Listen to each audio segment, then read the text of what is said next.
Good morning. Hello বন্ধুরা, সবাই কেমন আছো? আশা করি ভালো আছো। আবার একটা নতুন ভিডিও নিয়ে চলে এসেছি। আকাশটা কত সুন্দর লাগছে দেখো, কখনো মেঘ, কখনো রোদ, কখনো জল, আর একটা সুন্দর প্রকৃতি। মনে হচ্ছে যেন কদিন পরই দুর্গাপুজো ভাব। তো বর্ষার মেঘ এরকমই হয়, সুন্দর লাগছে।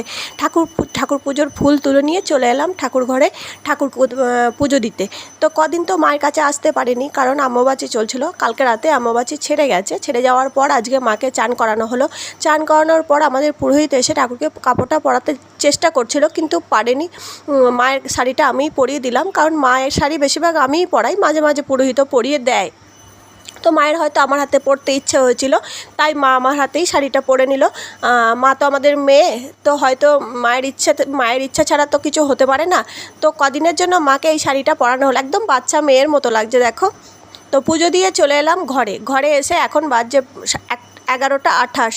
তা হোক, এক একদিন হয় মায়ের কাছে গিয়ে শান্ত হলো মনটা। এবার খাওয়া দাওয়া করলাম, পেটটাও শান্ত হলো। তো চলো, আজকের মতো টাটা।